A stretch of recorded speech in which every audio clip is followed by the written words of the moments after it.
स्वागत है आप सभी का हमारे इस नए यूट्यूब वीडियो में, जिसमें आज हम देखने वाले हैं हॉस्टल वार्डन के लिए मोस्ट इम्पोर्टेंट जो करंट अफेयर का हिस्सा है, जिसमें स्पोर्ट्स और साथ ही साहित्य सिलेबस लिखा हुआ है करंट अफेयर का।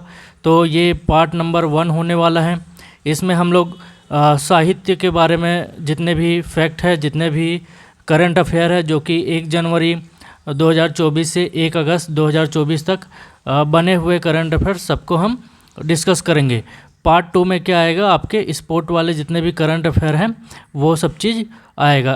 तो आप चैनल पर नए हैं और उसे देखना चाहते हैं तो चैनल को प्लीज़ सब्सक्राइब कर लीजिएगा। चलिए वीडियो शुरू करेंगे। पहला नंबर का क्वेश्चन है, 20 दिसंबर 2023 को घोषित साहित्य अकादमी पुरस्कार 2023 से किसे सम्मानित किया गया। ये 20 दिसंबर का है, तो ये भी एक प्रकार से मान के चलते हैं कि पिछले 6-7 महीने के करंट अफेयर में शामिल है। तो देखेंगे ऑप्शन नंबर 1 है संजीव को हिंदी भाषा के साहित्य के लिए, ठीक है, हिंदी भाषा के लिए साहित्य अकादमी पुरस्कार, और नीलम शरण गौर को अंग्रेजी भाषा के लिए साहित्य अकादमी पुरस्कार से सम्मानित किया गया। दोनों ही कथन सही है, तो सही आंसर क्या हो जाएगा, ऑप्शन नंबर सी। ठीक, देख लेंगे साहित्य अकादमी पुरस्कार जब भी पूछा जाता है तो क्या पूछा जाता है, हिंदी का पूछा जाता है, आपके अंग्रेजी का पूछा जाता है, संस्कृत का पूछा जाता है, उर्दू का पूछा जाता है। ये राजस्थानी मैथिली नहीं करेंगे तब भी चल जाएगा। तो हिंदी का संजीव को मिला हुआ है। इनकी जो उपन्यास है उसका नाम है मुझे पहचानो। नीलम शरण गौर का है रेक्यूम इन द रागा जानकी उपन्यास है, ये भी इनका। अरुण रंजन मिश्र को मिला हुआ है शून्य मेघ गानम के लिए, कविता के लिए इन्हें मिला हुआ है। उर्दू का याद कर सकते हैं आप, वैसे तो पूछा नहीं जाता। सादिका नवाब शहर को राजदेव की अमराई के लिए। सबसे ज़्यादा जो इम्पोर्टेंट है इसमें पूछा जाएगा वो हिंदी और इंग्लिश वाला ही पूछा जाएगा। चलिए आगे बढ़ेंगे। ये साहित्य अकेडमी अवार्ड का चित्र आप देख सकते हैं। क्वेश्चन नंबर 2 है, निम्न कथनों पर विचार कीजिए। 18 मार्च 2024 को 33वां सरस्वती सम्मान 2023 मलयालम भाषा के साहित्यकार प्रभा वर्मा को प्रदान किए जाने की घोषणा की गई। तो 33वां सरस्वती सम्मान है जो कि मार्च 2024 में दिया गया। मलयालम भाषा के इस साहित्यकार को दिया गया क्या, प्रभा वर्मा को। ऑप्शन नंबर 2 है यह पुरस्कार की स्थापना 1991 में हुई थी। तो हमारा सही आंसर हो जाएगा उपयुक्त दोनों।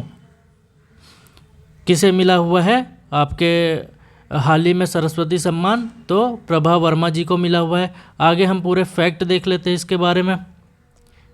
जो सरस्वती सम्मान है बिरला फाउंडेशन द्वारा शुरू किया गया था, के बिरला फाउंडेशन द्वारा शुरू किया गया था, और ये मलयालम भाषा के साहित्यकार प्रभा वर्मा को 2024 के लिए दिया गया है। इनके जो कृति है उसका नाम क्या है, रौद्र सात्विकम, और ये 2022 में प्रकाशित हुआ था। ये प्रकाशन वर्ष नहीं पूछा जाएगा, इनका बुक पूछा जाएगा, किनको मिला है ये पूछा जाएगा, कौन से भाषा से ये पूछा जाएगा। और एक्स्ट्रा फैक्ट जानना चाहते हैं तो नीचे सब चीज़ लिखा हुआ है। जैसे 32वां नंबर का पिछले साल का किसको मिला हुआ था, तमिल लेखिका शिव शंकरी को, उनके जो संस्मरण है सूर्यवंशम के लिए मिला हुआ था। और इसकी जो शुरुआत है 1991 में बिरला फाउंडेशन के बिरला फाउंडेशन के द्वारा किया गया था। मेनली किस भाषा में साहित्य रचनाकारों को ये दिया जाता है, तो 8वीं अनुसूची में जो वर्णित भाषा है उन पर अगर कोई लेख लिखता है उनको दिया जाता है। तो आपको कमेंट बॉक्स में बताना है 8वीं अनुसूची में कुल कितनी भाषाएं हैं अभी। आगे देखेंगे पुरस्कार के तहत क्या प्रदान किया जाता है, प्रशस्ति पत्र, स्मृति चिन्ह और 15 लाख। तो इम्पोर्टेंट चीज़ क्या हो जाएगा, 15 लाख दिया जाता है। और पहला सरस्वती सम्मान किनको मिला हुआ था, तो डॉक्टर हरिवंश राय बच्चन, अमिताभ बच्चन जी के जो फादर है, इनको मिला हुआ था। आगे देखेंगे क्वेश्चन नंबर 3, अप्रैल 2024 में किस भारतीय लेखिका को वर्ल्ड लिटरेरी प्राइज से सम्मानित किया गया। तो सही आंसर हो जाएगा ममता जी सागर। ममता जी सागर को ये अवार्ड मिला हुआ है। तो ममता जी सागर देखने में अरुंधति रॉय जैसे दिख रही है ना। देख लेते हैं इनके बारे में। वर्ल्ड लिटरेरी प्राइज़ क्या होता है, वर्ल्ड ऑर्गेनाइजेशन ऑफ राइटर्स के द्वारा दिया जाता है। और जो अभी मिला हुआ है ये कौन है, कौन सी भाषा की लेखिका है, तो कन्नड़ भाषा की लेखिका है, ठीक है, ममता जी सागर। और यह सम्मान नाइजीरिया की राजधानी अबुजा में आयोजित एक समारोह में प्रदान किया गया। साहित्य के क्षेत्र में उन्हें उल्लेखनीय योगदान के लिए सम्मान मिला है। तो मेनली क्या पूछा जाएगा कि किसे मिला हुआ है और ये कौन सी भाषा की लेखिका है, बाकी नहीं पढ़ेंगे तब भी चल जाएगा। आगे देखेंगे, नए भारत का साम्यवेद किन के संविधान विषयक उद्बोधनों का संकलन है, तो ये हमारे यशस्वी प्रधानमंत्री माननीय नरेंद्र मोदी जी के जितने भी संविधान विषयक जो उद्बोधन है उनका संकलन है। और इनका जो लॉन्च किया गया इस जो बुक का किसके द्वारा किया गया, पूर्व राष्ट्रपति रामनाथ कोविंद जी के द्वारा किया गया, ठीक है। देख सकते हैं बुक नए भारत का साम्यवेद, नरेंद्र मोदी जी दिखाई देंगे आपको। आगे देखेंगे, हाल ही में 9वां ऑक्सफोर्ड बुक कवर प्राइज़ 2024 प्रदान किए जाने की घोषणा की गई है। और वो भारत के किसे मिला हुआ है, तो भावी मेहता को ये मिला हुआ है, ठीक है। देख सकते हैं पिक्चर में आप भावी मेहता को द बुक ब्यूटीफुल इनका बुक कवर के लिए मिला हुआ है। मई 2024 में ऑक्सफोर्ड बुक स्टोर द्वारा भावी मेहता को प्रदान किए जाने की घोषणा की गई है अवार्ड। और किस प्रविष्टि के लिए, तो प्रदीप सेबेस्टियन की लिखित पुस्तक है द बुक ब्यूटीफुल के लिए ये क्या करी थी, अपना योगदान दी थी उसके लिए। और 1 लाख रुपया इन्हें प्रदान किया गया है। आगे देखेंगे क्वेश्चन नंबर 6। जून 2024 में पुस्तक gateway to the sea historic ports and docks of Mumbai region का विमोचन किया गया। इस पर 2 कथन दिए गए हैं। इस कथन पर विचार करके आपको सही आंसर बताना होगा। यह पुस्तक प्रकाशन किसके द्वारा किया गया बोला जा रहा है यहाँ पे, सूचना और प्रसारण मंत्रालय भारत सरकार द्वारा प्रकाशित की गई। इसका विमोचन महाराष्ट्र के राज्यपाल रमेश बैस ने किया। रमेश बैस जी कहाँ के सांसद रहे, तो ये रायपुर के सांसद रहे हैं, छत्तीसगढ़ के निवासी। अभी फिलहाल कहाँ के राज्यपाल है, महाराष्ट्र के राज्यपाल। तो पहला नंबर का भी सही है, दूसरा भी सही है। ऑप्शन के हिसाब से क्या हो जाएगा, ऑप्शन नंबर 3, 1 और 2 दोनों सही हैं। देख लेते हैं ये पिक्चर आपके रमेश बैस जी का। आगे देखेंगे क्वेश्चन नंबर 7। जून 2024 में किसे साहित्य अकादमी भाषा सम्मान 2021 प्रदान किए जाने की घोषणा की गई। साहित्य अकेडमी वाले बहुत सारे अवार्ड आएगा। साहित्य अकेडमी बाल पुरस्कार भी आएगा और साहित्य अकेडमी युवा पुरस्कार भी आएगा। तो वीडियो को बिना स्किप करे जितने भी मैं स्लाइड में पढ़ाऊंगा उसको आप याद कर लीजिएगा, इतना पर्याप्त रहेगा आपके हॉस्टल वार्डन पेपर के लिए। तो सही आंसर क्या हो जाएगा इस क्वेश्चन का, डॉक्टर पुरुषोत्तम अग्रवाल जी को ये दिया गया है। इनके बारे में ज़्यादा फैक्ट नहीं देखेंगे। पेन प्रिंटर प्राइज़ 2024 से निम्न कथनों पर विचार कीजिए। पेन प्राइज़ 2024 के संबंध में होना चाहिए, ठीक है, के संबंध में। तो 27 जून 2024 को प्रसिद्ध भारतीय लेखिका अरुंधति राय को यह पुरस्कार प्रदान किया गया, ठीक है। और यह पुरस्कार पाने वाली पहली भारतीय है। और उपयुक्त दोनों कथन, तो दोनों कथन ही सही है। पहली ये भारतीय है जिसे पेन प्रिंटर प्राइज़ मिला हुआ है, ठीक है। अरुंधति रॉय के बारे में जानते हैं, इन्हें फेमस बुक राइटर है जिसे बुकर अवार्ड भी मिल चुका है, ठीक। देखेंगे पेन प्रिंटर प्राइज़ 2024 के बारे में डिटेल।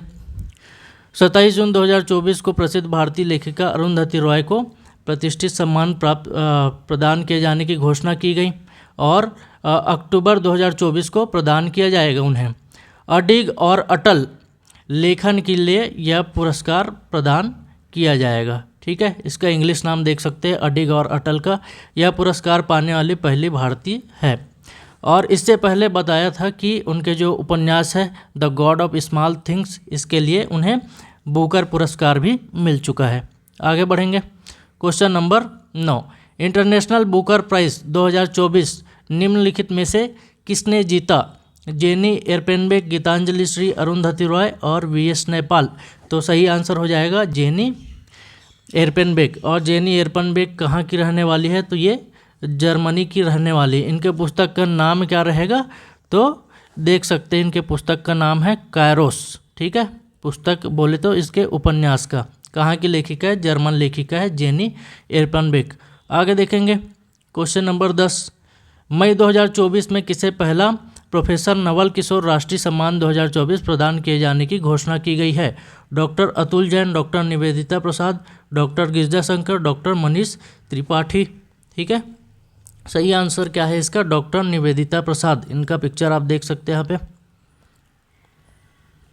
वर्ष 2024 के लिए इंटरनेशनल रिपोर्टिंग का पुलित्ज़र पुरस्कार किसे दिया जाएगा? तो पुलित्ज़र पुरस्कार जो है दुनिया का सबसे बेस्ट जो पत्रकारिता का पुरस्कार माना जाता है, ठीक है। इसके बहुत सारे कैटेगरी है, पूरा कैटेगरी नहीं पढ़ सकते, बहुत ही ज़्यादा वास्ट है ये, ठीक है। तो बेस्ट देख लेते हैं इंटरनेशनल रिपोर्टिंग कैटेगरी में किसे मिला हुआ है, तो staff of the New York times इन्हें मिला हुआ है। आगे देखेंगे हम लोग, मार्च 2024 में किसे उत्कृष्ट महिला पत्रकार को कौन कौन से उत्कृष्ट महिला पत्रकार होना चाहिए? चमेली देवी जैन पुरस्कार प्रदान किया गया। तो ग्रीष्मा ठाकुर और रितिका चोपड़ा उपयुक्त दोनों को यह पुरस्कार दिया गया है। देख सकते हैं दोनों का पिक्चर। मार्च 2024 में किस भारतीय लेखक को इरास्मस पुरस्कार 2024 से सम्मानित किया गया? विक्रम सेठ, अमिताभ घोष, अरविंद अडिगा और राजीव घोष। सही आंसर रहेगा अमिताभ घोष, ठीक है। देख सकते हैं पिक्चर में आप। तो इनका जो थीम है इमेजिंग द अनथिंकेबल, ठीक है, ये पुरस्कार इन्हें प्राप्त हुआ है। आगे देखेंगे क्वेश्चन नंबर 14, 17 फरवरी 2024 को प्रसिद्ध गीतकार गुलजार और संस्कृत विद्वान जगत गुरु राम भद्राचार्य को 58वां ज्ञानपीठ पुरस्कार प्रदान किए जाने की घोषणा की गई है, ठीक है। तो सही बात है ये। इस पुरस्कार की स्थापना 1961 में हुई थी, ये बात भी सही है। तो सही कथन छांटना है आपका, और सही आंसर क्या हो जाएगा इसके अनुसार? ऑप्शन नंबर सी, दोनों ही सही है। देख सकते हैं आप, गुलजार जी बहुत ही फेमस राइटर, और ये राम भद्राचार्य जी, ठीक है। 58वां ज्ञानपीठ पुरस्कार के बारे में देख सकते हैं। फरवरी 2024 में गीतकार गुलजार, ठीक है, पूरा नाम इनका रहेगा संपूर्ण सी कालरा, और संस्कृत के विद्वान जगत गुरु राम भद्राचार्य को 58वां ज्ञानपीठ पुरस्कार प्रदान किए जाने की घोषणा की गई, ठीक है। गुलजार क्या है, हिंदी सिनेमा का बेहतरीन काम करने के लिए इन्हें जाना जाता है। और देख सकते हैं उनके जो उल्लेखनीय कार्य के लिए साहित्य अकादमी पुरस्कार, दादा साहब फाल्के पुरस्कार, ठीक है, तथा पद्म भूषण पुरस्कार इन्हें प्राप्त हो चुका है। डेट याद नहीं करना है, ठीक है, जो अवार्ड मिला है उतना याद कर लीजिए। जगत गुरु राम भद्राचार्य प्रसिद्ध हिंदू आध्यात्मिक गुरु, शिक्षक और लेखक हैं। इन्हें वह चित्रकूट में तुलसी पीठ के संस्थापक और प्रमुख हैं। उन्हें 2015 में पद्म भूषण से सम्मानित किया जा चुका है। आगे और देखेंगे ज्ञानपीठ के बारे में। ज्ञानपीठ की स्थापना कब हुई थी? जो पुरस्कार है 1961 में। 8वीं अनुसूची में 22 भारतीय भाषा है, जो क्वेश्चन पूछा भी था मैम, ठीक है। तो इस 22 भारतीय भाषा में से किसी भाषा के साहित्यकारों को यह पुरस्कार प्रदान किया जाता है, ठीक है। कितना लाख रुपया दिया जाता है? 11 लाख रुपया। और 1965 में प्रसिद्ध मलयालम साहित्यकार शंकर जी कुरुप, ठीक है, जी शंकर कुरुप को पहला ज्ञानपीठ पुरस्कार प्रदान किया गया था, ठीक है। और 2022 में देख लेते हैं, 2022 का 57वां, 2022 में नहीं, पिछला वाला जस्ट 2023 में जो दिया गया, तो पुरस्कार गोवा के लेखक दामोदर माउजो को दिया गया था। आगे देख लेंगे। उमंग पीएससी एकेडमी का आप लोग सब्सक्राइब कर लीजिए, बहुत ही अमेजिंग कंटेंट लाने वाले हम लोग। जितने भी अभी हॉस्टल वार्डन, प्रयोगशाला परिचारक, सीजी व्यापम, सीजीपीएससी के एग्ज़ाम होने वाले, उसके लिए डेडिकेटेड वीडियो हम लगातार बना रहे हैं। इसका जो इस कैटेगरी में स्पोर्ट और साहित्य का पार्ट नंबर 2 है, जो पूरा डेडिकेटेड रहेगा स्पोर्ट के लिए, तो वो वीडियो हमारा अगला रहेगा। इसके लिए आप सब्सक्राइब कर लीजिए और बेल आइकन को भी दबा दीजिएगा। क्वेश्चन नंबर 15 देख लेते हैं। जून 2024 में घोषित साहित्य अकेडमी बाल पुरस्कार 2024 में किसे हिंदी भाषा के लिए हिंदी भाषा के पुरस्कार से सम्मानित किया जाएगा? 22 भाषा में मिलता है, हमें मेनली किस पे फोकस करना है? हिंदी पे, ठीक है, और हो सके तो इंग्लिश और उसके बाद ये दोनों भी हो जाए तब किसको करना है हम लोग को, जो संस्कृत है और उर्दू है। ठीक है, देख लेंगे। तो किसे मिला हुआ है, option number C Devendra Kumar को यह मिला हुआ है। जिनको पूरा लिस्ट देखना है देख सकते हैं, लेकिन मैं सजेस्ट करूँगा हिंदी का पढ़ लीजिए आप लोग और इंग्लिश का पढ़ लीजिए, टाइम बचता है तो बाकी सब पढ़ लीजिए। इनके जो बुक है शीर्षक और विधा है, देख लेते हैं हिंदी में। 51 बाल कहानी देवेंद्र कुमार की इनको मिला हुआ है। The blue horse other amazing animal stories from Indian history, ये नंदिनी सेनगुप्ता को मिला हुआ है। उसके अलावा भी एक है साहित्य अकेडमी युवा पुरस्कार। देख साहित्य अकेडमी के 4 पुरस्कार पढ़ लिए हम लोग। एक मेन जो होता है वो पढ़े हुए हम लोग। दूसरे नंबर पे साहित्य अकेडमी का भाषा पुरस्कार पढ़े। तीसरे नंबर पर ये बाल पुरस्कार पढ़ लिए और चौथे नंबर पर युवा पुरस्कार पढ़ रहे हैं। तो युवा पुरस्कार में भी इम्पोर्टेंट क्या हो जाएगा, हिंदी के जो गौरव पांडे जी को मिला हुआ है, स्मृतियों के बीच घिरी है पृथ्वी। ठीक है, तो इतना ही क्वेश्चन आपको करना है। हमारा ये आज का लेक्चर ख़त्म होता है। आप चैनल पर नए हैं तो चैनल सब्सक्राइब कर लीजिए। बहुत ही अमेजिंग कंटेंट हमारे पास तैयार है जिसको जल्द ही अपलोड किया जाएगा हमारे चैनल पर। चैनल पर बने रहने के लिए धन्यवाद। वीडियो पसंद आया तो एक लाइक ज़रूर कीजिएगा और कोई डाउट है तो आप हमें कमेंट भी कर सकते हैं। धन्यवाद।